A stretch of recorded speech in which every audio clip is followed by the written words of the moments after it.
Buenas tardes a todos. Buenas tardes, doctor. Vamos a... buenas tardes. Gracias por venir o por estar conectados. Vamos a empezar con la última parte de los grupos que hemos hecho a menos nosotros, de su segundo tema para nosotros, la cuarta participación. Glucógeno hepático es nuestro taller de ahora. Se trata de un paciente de 12 años de edad, de sexo femenino, y que presenta un marcado aumento en el volumen del abdomen. Esta niña tuvo episodios anteriores de debilidad, sudoración y palidez que se superaban con la alimentación. El desarrollo de esta paciente había sido algo lento. Se sentó sin apoyo al año de edad y caminó sin ayuda a los 2 años. Su rendimiento en el colegio era insuficiente. Al examen clínico se encontró que tenía una presión arterial de 110/58, un peso de 22,4 kilogramos, una estatura de 128 centímetros. El examen de pulmones y corazón no mostró alteración alguna. Las venas del abdomen estaban distendidas. El hígado estaba muy aumentado de tamaño, alcanzando incluso la pelvis. Entre tanto, vaso y riñón no se palpaban. Con excepción de una pobre musculatura, el resto del examen clínico resultó normal.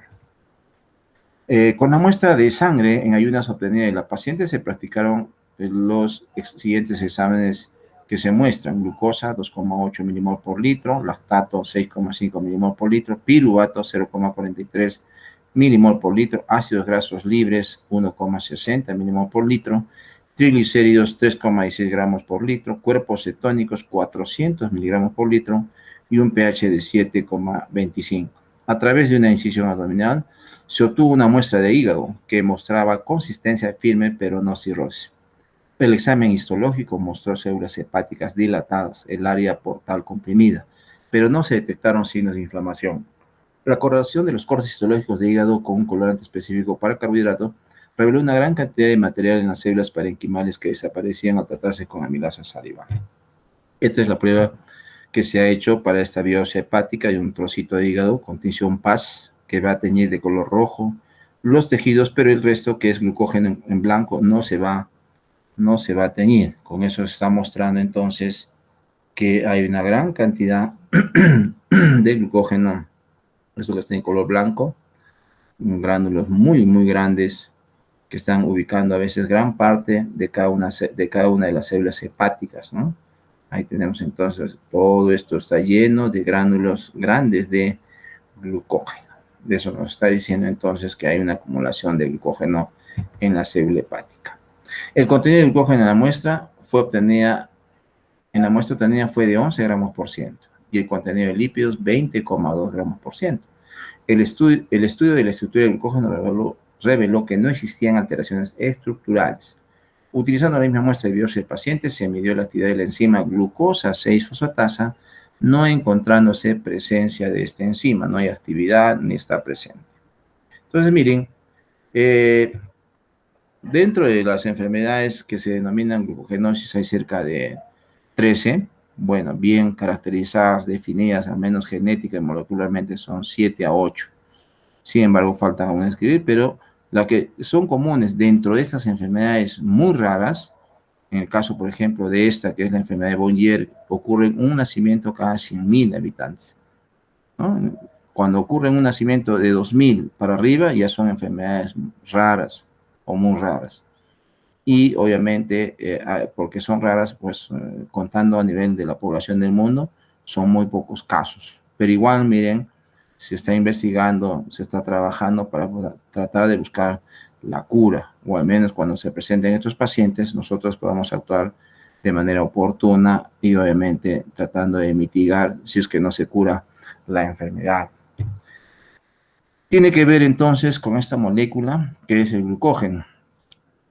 Prácticamente todas las células del organismo almacenan glucógeno, pero las que almacenan la mayor cantidad de glucógeno son el hígado y el músculo esquelético. Ahí hay la mayor cantidad de glucógeno. Y el glucógeno, como mostramos en esta figura, es un homopolisacárido. ¿Por qué decimos homo? Porque solamente está conformado por un solo tipo de monómero, que es la glucosa. Cada uno de estos que están en color azul y en color verde corresponden a una unidad de glucosa. Y ellas se van uniendo a través de enlaces, al menos en la parte lineal, mediante enlaces alfa 1,4. Y en las ramificaciones, como vemos aquí, el enlace se va a llamar alfa 1,6. Acá hay alfa 1,4, alfa 1,4. Solo en la parte donde empieza la ramificación es alfa 1,6. Y además, el glucógeno es una molécula muy ramificada. Aquí hemos puesto una sola, pero si contamos 1, 2, 3, 4, habrá otra ramificación cada 4, cada 5, cada 6. Entonces, por eso el glucógeno es una molécula demasiado ramificada, como podemos notar aquí.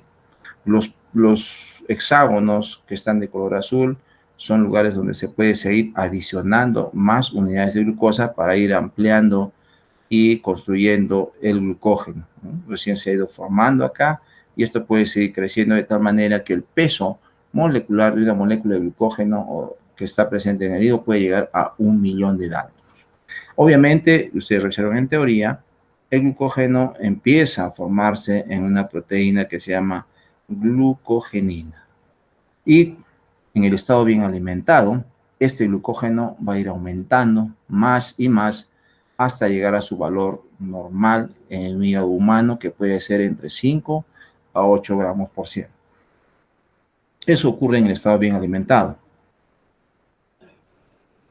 Pero en el ayuno corto se va a ir cortando también poco a poco para ir disminuyendo los niveles de glucógeno.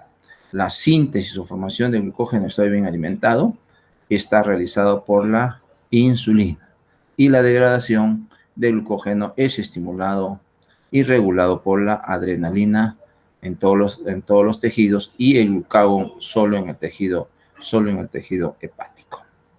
Esta figura, que la vamos a revisar, que ustedes la tienen, espero que lo hayan analizado, explica todo el mecanismo de la enfermedad de von Dierck y en donde existe, aquí estamos mostrando, la deficiencia de la enzima glucosa 6 fosfatasa, que es entonces en este caso de la enfermedad donde no funciona esta enzima, por lo tanto no se puede realizar la conversión de glucosa 6-fosfato en glucosa, ¿no?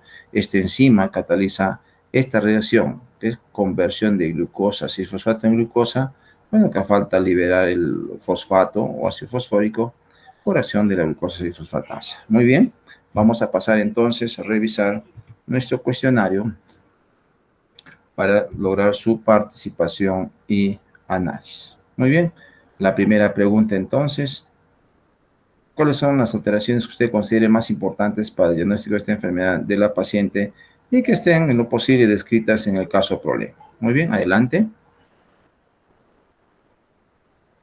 Ya la niña de 12 años manifiesta debilidad, sudoración, palidez, además de un hígado aumentado de tamaño y la falta, ¿no?, de la enzima la glucosa dismutasa, lo que determina que está presentando la enfermedad de von Dierck. Muy bien, otra participación. Profesor, está bien lo que dijo mi compañera de que estaba débil, pálida, pero también puede influir los resultados de sus exámenes que le hemos hecho. Ya, Andrea, ¿alguien más? Profesor, yo creo que es importante también el resaltar el poco desarrollo que tiene la paciente, así como que está baja de peso y su talla no es la adecuada para su edad. Claro que sí, muy bien. Están considerando aspectos muy importantes, ¿no? Cuando se hace semiología se considera todo. Desde que entre el paciente ya comenzamos a observar, ¿no? Muy bien. ¿Qué más? Talla y peso. Yo, doctor, como dijeron mis compañeras, el agrandamiento del hígado, que es la hepatomegalia, el retraso en el crecimiento y desarrollo motor y la hipotonía, que sería el debilitamiento muscular, aparte de los exámenes también que tiene disminuida la glucosa. Ya, muy bien. Otra característica. Profesor, en el chat le están respondiendo. Otras características importantes. Profesor, también en Se habla también del desarrollo lento, que caminó sin ayuda a los 2 años recién, y normalmente, que yo sepa, es al año o algo así en bebés, y el rendimiento insuficiente, el rendimiento escolar insuficiente. Ya, muy bien. Entonces, dentro de las características físicas, ya han dicho entonces, hay sudoración, palidez, debilidad, ¿no? Debilidad, generalmente el paciente puede uno decirle que se pare, camine o vaya a hacer algo rápido, como hace cualquier niño de esa edad. Entonces, una niña lo va a hacer muy lento, simplemente no lo va a hacer, ¿no? Porque está cansada, digamos, entre comillas. Sudoración, y además, bueno, el peso y la talla, ¿no? Son aspectos que hay que considerar. Y en lo más profundo, como ustedes han visto los análisis que han hecho en el laboratorio, ¿no? Tanto el glucosa, lactato, piruvato, que ahorita vamos a explicar, que han determinado entonces que esta paciente tenga esta enfermedad. Muy bien, tenemos la tabla con los datos que nos piden y anote los valores mostrados están aumentados, normales o disminuidos. Aquí. Muy bien, a ver. ¿Qué dicen con respecto a estos valores? Doctor, Yori, a ver, Yori, luego Andrea, ¿ya? Yori y Andrea luego, a ver. podemos decir que la glucosa está en un estado de disminución, ya que los valores normales en milimoles están de 4.4 a 6.1. En lo que es el lactato también está muy aumentado, ya que el valor normal debería ser inferior a 2. Muy bien, glucosa disminuida entonces. Sí, Luego, tiene la glucosa disminuida. ¿Sigo o mi compañera? a ver, otra más. Ya, doctor, podemos también decir que los valores de piruvato es de 0,35 a 1,14 miligramos por milimoles, y está en un valor normal. En lo que es ácidos grasos está aumentado porque el valor normal es de 0,1 a 0,6. En los triglicéridos también se considera que está aumentado porque lo normal sería de 0,34 a 2,26. Ya.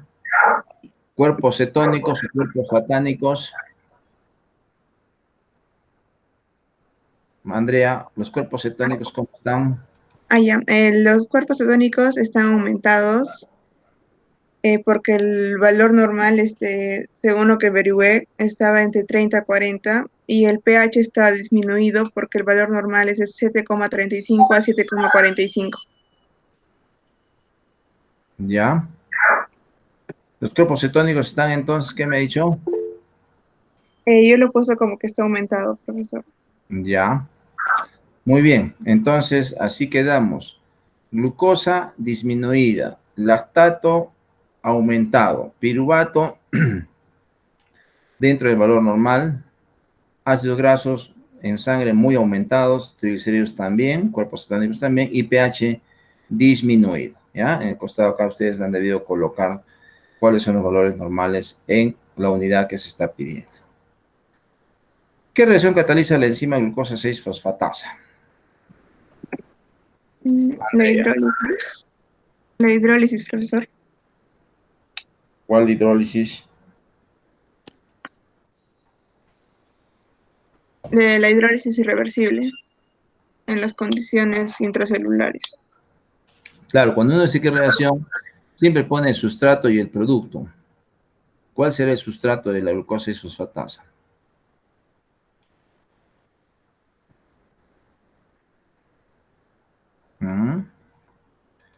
Nosotros visualizamos acá y podemos ver, aquí está, ¿no es cierto? Entonces, la glucosa isofosfatasa cataliza la reacción de conversión de la glucosa 6-fosfato en glucosa, ¿verdad? Aquí nos faltó eliminar un fósforo también, ¿no? Entonces, conversión de glucosa 6-fosfato en glucosa más fósforo inorgánico. Esa es la reacción que cataliza la glucosa 6-fosfatasa. Muy bien. ¿Cómo está la concentración de glucógeno en el hígado de la paciente? Fundamente su respuesta señalando los valores normales para este parámetro. ¿Quién participa? Ya, Lorena. la muestra dice de 11 gramos por ciento y lo normal es de 5 a 8 gramos por ciento, lo que indica que en la muestra que está muy elevado. Eso significa que hay mucho glucógeno en el hígado. Ya, pero ¿alguien podría decir por qué está elevado? Doctor, Adelante, Nayeli. como ha dicho mi compañera, ¿no? Está elevado por la misma ausencia de la enzima de la glucosa 6-fosfatasa. Y Ya, por eso, y como se almacena en el hígado, entonces no se puede degradar. Y esa es la razón de que aumenta. ya. ¿Alguien más? Porque en todo Porque, caso, Ioria, porque no puede ser transformada la glucosa, ya que solamente se queda en lo que es la glucosa 6-fosfatasa, por ende se queda ahí, como no puede ser transformada, hay un almacén y aumentan los niveles, los valores normales. claro, ¿no? No funciona esta enzima en el hígado porque está circunscrito al hígado. Entonces, miren, simplemente,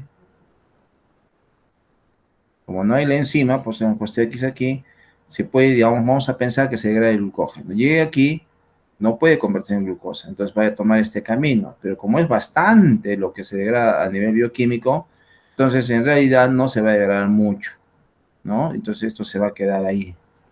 Se va a quedar y se va a ir incrementando y acumulando el glucógeno. Una parte se va a ir acá y va a terminar, como van a ver, en acidosis láctica, ¿sí? Muy bien. ¿Qué enfermedad tiene la paciente? Fundamente su respuesta. A ver, ¿quién nos puede decir qué enfermedad tendrá la paciente? Mi profesor, ¿Y por qué? Sujei Cintia. ¿Por qué? buenas tardes, profesor. Sí. Según lo que en la guía práctica, dice que tiene la enfermedad de von Gerke, que se caracteriza por el aumento del hígado, del tamaño del hígado, debido a la retención del glucógeno en hígado. ¿Ya? ¿Y por qué se ha llegado a ese diagnóstico final? ¿Por qué no podría ser los glucogenosis tipo 2, 3, 4, 5, 6, 7, 8, 9, 10, 11, 12, 13? ¿Por qué no podrían ser? Porque algunas se parecen bastante. Bueno, por los síntomas iniciales y por la, la, mm,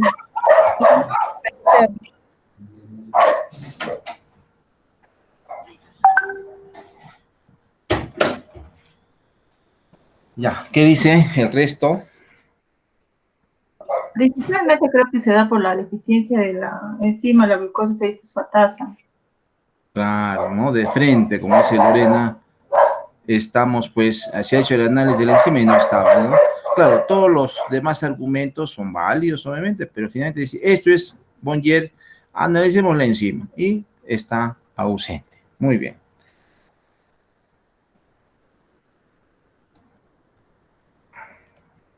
¿Cómo está la concentración de lípido en el hígado de la paciente? Fundamente su respuesta indicando los valores normales para este parámetro. ¿Quién participa? Están aumentados ya que en su prueba salió que tenía 20.2 gramos, por lo que estamos viendo que los valores normales son 5. ¿Ya? ¿Por qué?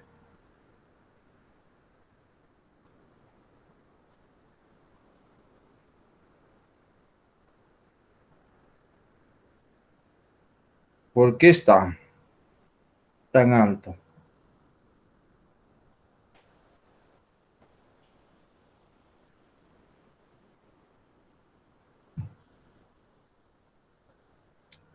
¿Por qué está tan elevado?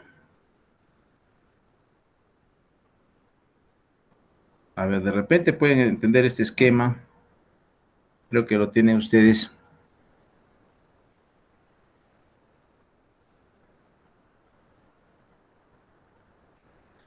Aquí solamente estaría esta partecita nada más, miren, para lo que es lo que está pasando y lo que está depletando el tejido adiposo y a dónde se va al hígado, ¿sí? El tejido adiposo se va a ir depletando, va a ir degradando. Los triglicéridos van a ser cortados por la lipasa hormona dependiente para formar ácidos grasos. ¿Pero quién estimula esto? La adrenalina. Los ácidos grasos entonces van a pasar a la sangre, lo van a llegar al hígado, allí miren, van a ingresar, se van a convertir en aceticoenzima, una parte irá a formar energía, pero la mayor parte otra vez se va a convertir en grasa, pero ya dentro del hígado provocando hígado graso, ¿no? Por la formación de ácidos grasos y triglicéridos. Y otra parte se va a ir a formar cuerpos cetónicos. Así es entonces que se va acumulando la grasa por la depresión del tejido adiposo. 5 gramos por ciento, entonces el valor normal, el paciente tenía 20, ¿no? 20 gramos por ciento, muy, muy elevado. Peligroso también entonces para este paciente. ¿Qué respuesta espero encontrar en la paciente estudiada si se le administra adrenalina? Fundamente su respuesta. ¿Qué respuesta encontramos frente a la administración de adrenalina?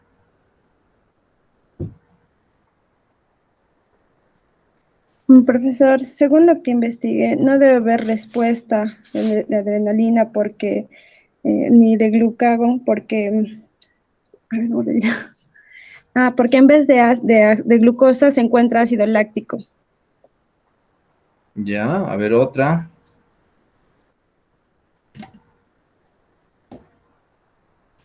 Otra respuesta, dice, no hay respuesta, nos ha dicho. Sharon dice, la adrenalina degrada la glucosa, dice. A ver otras. Doctor, yo encontré que si se administra adrenalina puede haber una máxima movilización del glucógeno hepático y se podría degradar más el glucógeno. D'Angeli, ¿ah? Otra. Ya la adrenalina se encarga de la degradación del glucógeno, pero al no existir la enzima, la glucosa 6-fosfatasa, o sea, está desviando la vía y se va a ir a formar ácido láctico, ácido clínico. Ya, muy bien. Miren, como les decía, esta figura explica todo, en realidad.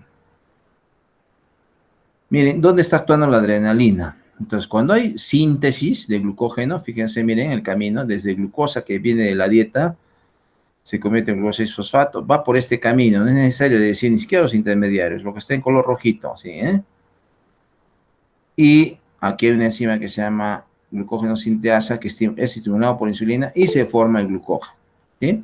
O sea, si como consumimos mucha glucosa, una parte se va a ir a almacenar en forma de glucógeno. Eso en el estado bien alimentado, cuando estamos comiendo bien. Pero ya cuando nosotros nos vamos a entrar en un estado de ayuno corto, o sea, en el espacio entre las comidas, probablemente en este momento para ustedes, el glucógeno se va a degradar, ¿sí? Y quien va a estimular a esta enzima que se llama glucógeno fosforilasa es la adrenalina. Estimula entonces la degradación del glucógeno. Va a ir avanzando, se convierte en glucógeno fosfato, luego en glucosa fosfato, pero en el caso del paciente, esta glucosa debería haber convertido en glucosa, pero no lo puede hacer, ¿por qué? Porque la glucosa cisfatasa es deficiente, no está presente. Entonces va a tomar este rumbo, como que se va para este lado y uno podría pensar, bueno, la adrenalina lo va a degradar el glucógeno, pero no, recuerden, esta enzima regula la vía glicolítica. No es que vaya a pasar así nomás porque está degradando el glucógeno, se va a saturar y va a quedar ahí. Por lo tanto, entonces, el glucógeno va a seguir almacenado. Entonces, como he dicho por ahí, no hay respuesta. Y la mejor medición de respuesta es que se incrementen los niveles de glucosa. Es imposible. ¿Por qué no se va a aumentar la glucosa? Porque está deficiente o ausente la enzima glucosa 6-fosfatasa. ¿Sí? Entonces, no hay respuesta a la adrenalina, porque no se va a formar glucosa. Siguiente pregunta.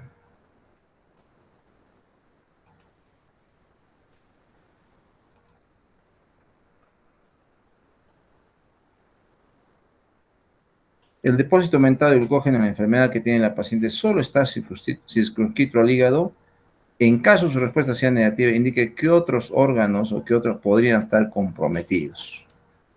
A ver, ¿quién responde?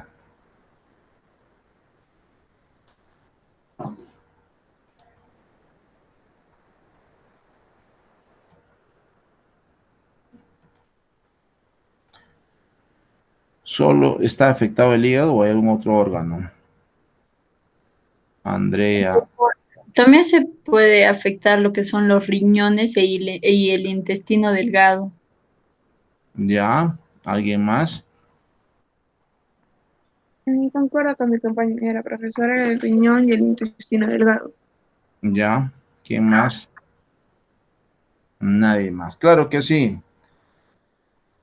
Miren, en esta misma figura que tanto estamos viéndolo, espero que no terminen trastornados o trastornadas.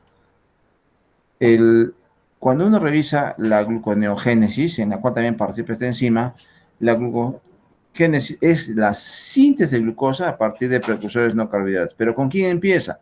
Con el ácido pirúvico, ¿no? El ácido pirúvico se convierte en aceticoenzima A, este sale al citoplasma, se convierte en fosfonilpiruvato y sigue este caminito, ¿verdad? Así. Para que finalmente, a partir de glucosa y fosfato, se convierte en glucosa con esta enzima. Esta gluconeogénesis ocurre también en el riñón. 90-95% es realizada por el hígado y de un 5-10% por el riñón. De tal manera, entonces, el riñón también es el órgano que va a estar deficiente en la enzima. Los dos al menos van a ser notorios porque participan en este proceso gluconeogénico, ¿no? Donde está deficiente la glucosa y fosfatasa. Pero el otro órgano, como han dicho por ahí, también es el intestino delgado. No va a ser muy evidente, digamos, la manifestación del intestino en la enfermedad, pero también es un órgano comprometido en la enfermedad de Boyer. Entonces, el hígado, como se ve claramente en el paciente, el riñón y el intestino.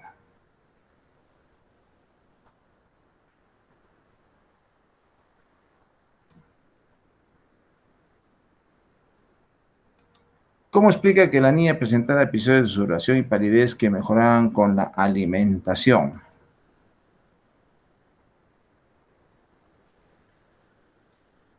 Patricia Victoria Telles está por ahí. Sí, profe. A ver, una respuesta por ahí.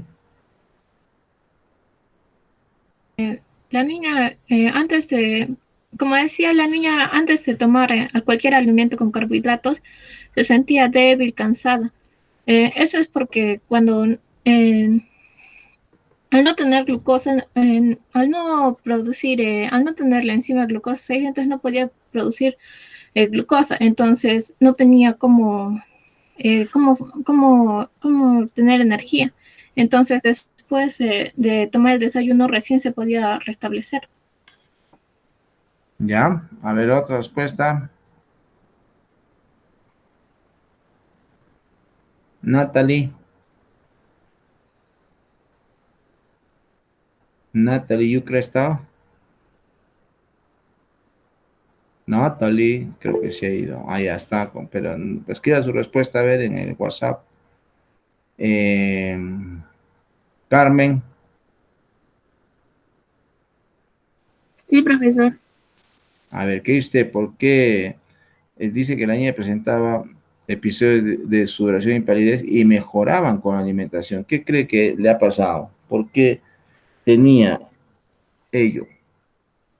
Bueno, como se realizaron sus pruebas en ayuno, entonces la niña no había consumido nada. Y por su afección, no se produce la glucosa, o sea, el glucógeno.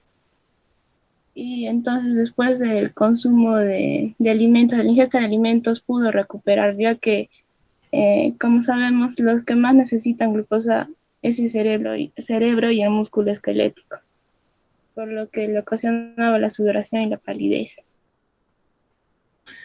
Claro, es por la hipoglucemia, ¿verdad? Como no puede, sobre todo en el estado de ayuno, no puede el hígado proporcionar la glucosa que necesita la sangre para ser llevado al cerebro y de pronto una pequeña parte del músculo, entonces por eso la niña manifestaba la sudoración, ¿no es cierto? Y palidez. Y la debilidad que no hemos puesto, que también manifesta, es porque no le está llegando al comienzo esta glucosa al músculo esquelético.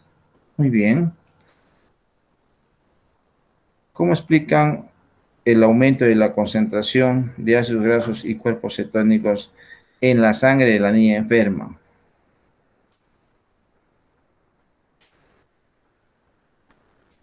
Sujei, ¿está?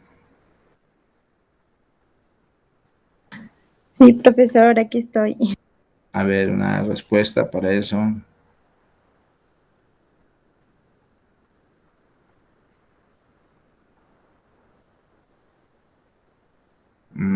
¿Por qué dice entonces aumento de concentración de ácidos grasos y cuerpos cetónicos en la sangre enferma? Bueno, los ácidos grasos se da por la depletación de lípidos en sí, entonces por eso hay el aumento. Ya, y cuerpos cetónicos.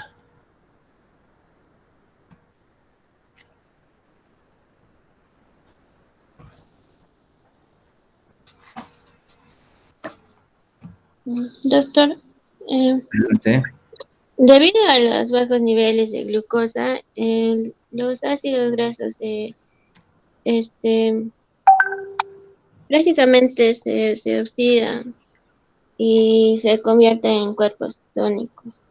Son oxidados en el nivel hepático y se forman los cuerpos cetónicos.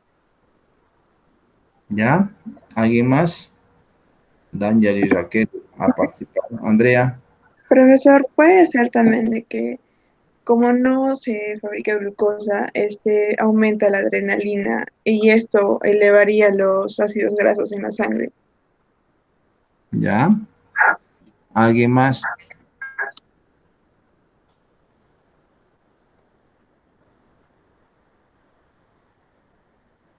Aquí. Sí, doctor, como dijeron mis compañeras, se incrementa ciertas hormonas como la adrenalina y el glucagón y intentan el crecimiento de azúcar, pero como no se puede, se almacena y formando los cuerpos cetónicos en el hígado. Claro, como está lleno, el glucógeno está abarcando el mayor espacio del hígado, pues no está degradando, entonces, por lo tanto no hay participación en la insulina. Entonces lo que sucede es de que la adrenalina va a tener que tratar de degradar el glucógeno. Degrada una parte, pero no puede hacerlo en la totalidad. Pero esta adrenalina también tiene participación, como señalado, en la degradación de grasa de tejido adiposo. En el tejido adiposo está almacenado la grasa en forma de triglicéridos. Esta adrenalina va a activar a una hormona que se llama lipasa, dependiente de hormona o hormona dependiente, y va a ir cortando entonces los triglicéridos, liberando ácidos grasos a la sangre desde el tejido adiposo. Entonces, por eso cuando se ha hecho el análisis de ácidos grasos está bastante elevado. Estos ácidos grasos se van a dirigir ¿a dónde? Al hígado. En el hígado van a entrar a la célula, a la mitocondria, y vamos a hacer todo el mecanismo de ingreso, pero se va a convertir en acetilcoenzima. Como ver un exceso de acetilcoenzima, una parte se va al ciclo de Krebs, otra parte se va a ir a sintetizar, miren, otra vez ácidos grasos y triglicéridos que se van a almacenar, determinando hígado graso. Y también otra parte, como no hay control, más bien en este caso, se va a formar en cuerpos cetónicos, diría yo cuerpos satánicos, porque ellos son letales, al menos en el diabético. Acá es un poco menos, perjudican, participan en la acidosis en general, ¿no? La acidosis del ácido láctico en la acidosis láctica, pero los cuerpos cetónicos en general en la acidosis. Eso va a determinar entonces que el paciente tenga un pH de 7,25 por la culpa del ácido láctico y de los cuerpos cetónicos como el ácido acetoacético y ácido beta hidroxibutírico. En los pacientes portadores de la enfermedad de von Yerkes se ha descrito aumento en la concentración sérica de ácido úrico. ¿Cómo se explica este hallazgo? Profesor. A ver, ¿quién está participando? Chugei, a ver, adelante, Chugei. Ya. Al haber el aumento de ácido láctico, este se debe excretar. Entonces, como compite con compite con el ácido úrico, con la urea, entonces se da la acumulación de ácido úrico, lo que puede llevar incluso a producir gota que se da por la concentración de ácido úrico en articulaciones. ¿Alguna otra respuesta?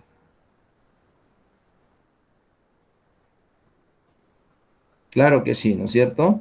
Cuando va a ocurrir en el riñón la eliminación de muchas sustancias, lo hace por tres mecanismos.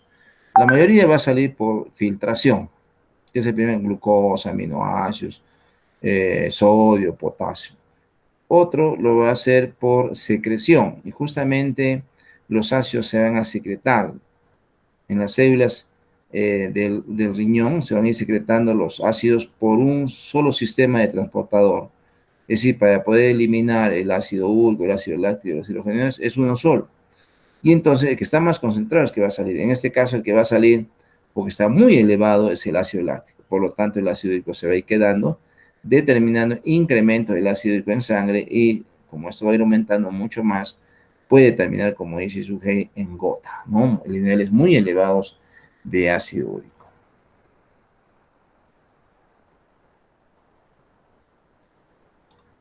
¿Cómo se explica el estado de acidosis metabólica de los pacientes como la niña de caso en estudio? ¿Por qué tiene acidosis metabólica?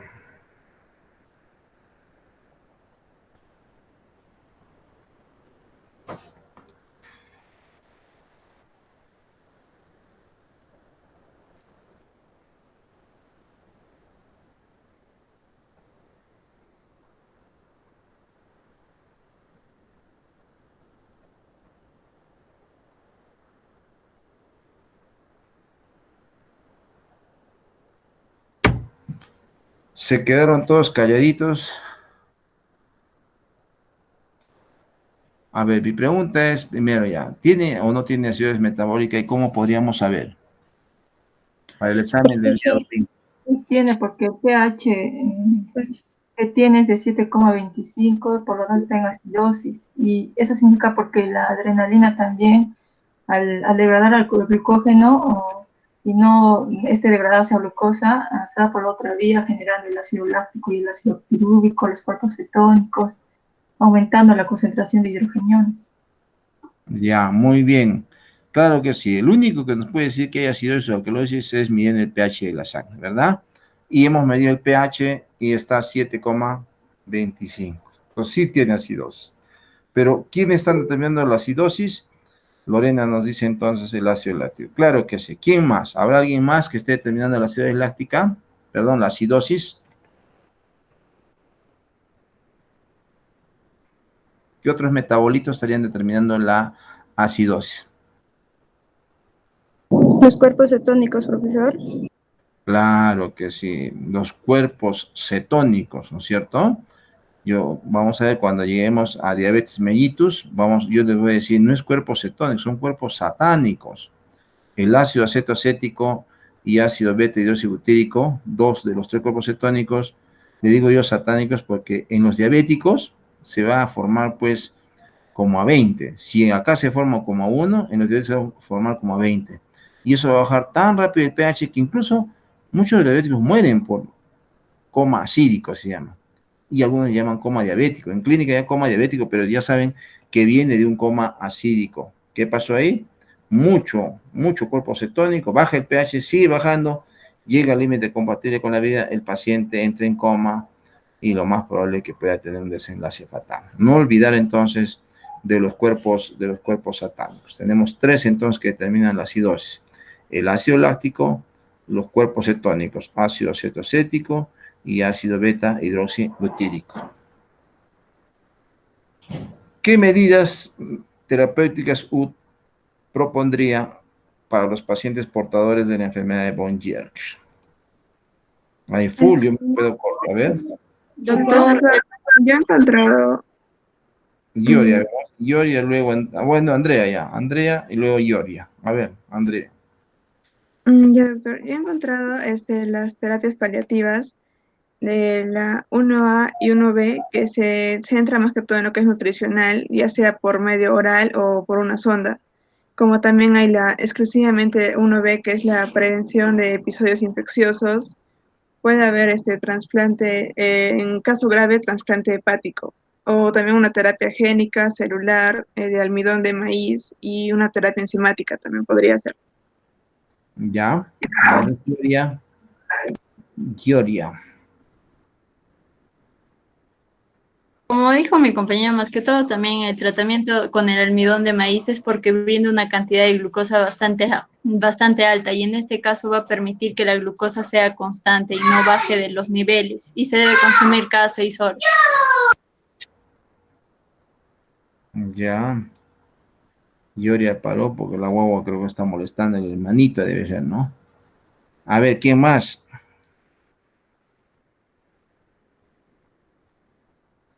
¿Qué tratamientos hay?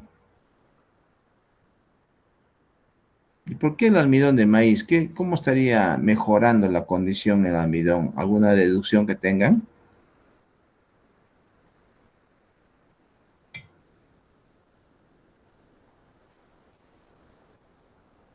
En general, Profesor, adelante, Patricia. creo que es porque el almidón tiene enlaces diferentes, entonces es por eso que se puede sintetizar la glucosa de otra manera. ¿Ya? ¿Alguien más? ¿Otra respuesta? ¿Por qué el almidón? Incluso creo que ha dicho Andrea, ¿no? De que maicena cruda, ¿no es cierto? Se les da a estos pacientes. Doctor, había Andrea, un archivo que encontré que decía que si se suministra al paciente 1,75 a 2,5 gramos de almidón, este nos aportaría de 5,3 a 7,6 miligramos de glucosa. ¿ya? Bueno, como está escrito en el chat, Sharon, efectivamente, maicena cruda va a ir proporcionando poco a poco la glucosa. En general, miren, consumir polisacáridos en esta dieta es bueno, porque va a ir, las enzimas, tanto de la boca, sobre todo a nivel intestinal, van a ir degradando poco a poco el polisacárido, y por lo tanto, cuando va ingresando también al intestino, uno come lento, va a ir nivelando o poniendo la glucosa a valores normales lentamente. Así debe ser, dicen, comer lento. Entonces, cuando uno consume un carbohidrato tipo monómero, como el caso de la fructosa, pues ahí más bien no hay un proceso digestivo. De frente la fructosa entra, eleva mucho la fructosa en sangre, se va al hígado, lo convierte en glucosa y vamos a elevar muy rápido la glucosa en sangre. ¿Qué va a determinar eso? Vamos a ver entonces que la insulina se va a liberar, porque la insulina lo que hace es, ve que hay mucha glucosa en sangre, o sea, los niveles se han elevado, sale muy rápido para que pueda ingresar a los tejidos que necesitan más. ¿Quiénes son eso? El músculo. El músculo necesita bastante y lo trata de hacer ingresar. Entonces se hace trabajar demasiado a los órganos, especialmente a la insulina. Ahora, si uno consume un polisacárido, ¿no? O el caso del almidón, eso se va a ir degradando lentamente, poco a poco. Lo que hace el hacer hervir el almidón es simplemente separar las grandes moléculas en otras grandes moléculas, pero que sean más digeribles. Eso nomás hace la ebullición. Lo que ustedes han visto, por ejemplo, en proteínas que se llama desnaturalización, ¿no?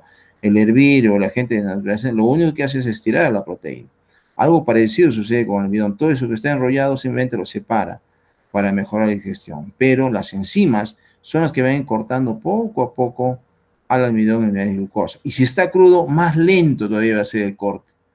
Por eso entonces se le da al paciente maicena cruda, va a ir proporcionando esta glucosa de a poquitos. Lo que no queremos es que se eleve muy rápido o que haya niveles muy altos de glucosa en sangre, porque ¿qué pasaría? Se iría la formación de glucógeno y el paciente ya tiene como patología almacenar grandes cantidades de glucógeno. Por eso se utiliza el almidón cocido o sobre todo el almidón crudo, ¿sí? Eso es muy importante. ¿Qué más? ¿Qué más hay? Profe, entonces, ¿no vendría también con ese tipo de terapia, también una terapia física para recuperar el cuerpo? Terapia física, ¿ha leído usted? No, pero me imagino, porque el paciente pues tiene una debilidad, ya tiene un poco de desarrollo, pero con la terapia que le estamos dando, entonces ya se puede recuperar, pero sus músculos no están del todo preparados, entonces poco a poco tiene que recuperar. Claro. Bueno, las terapias físicas siempre son complementarias a los tratamientos médicos, de enfermería, etcétera. Sirven, ayudan, pero en este caso como es una deficiencia de una enzima, va a ser bien difícil, ¿no? Si tiene que darse tratamiento y luego recién iniciar la terapia física, porque podríamos ocasionar más daño, ¿no?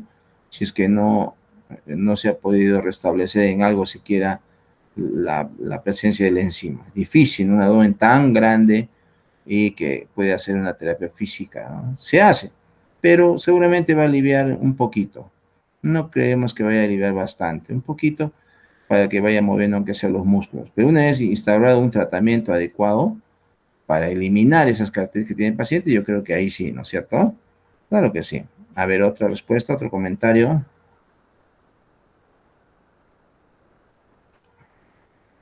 Doctor, también hay unas terapias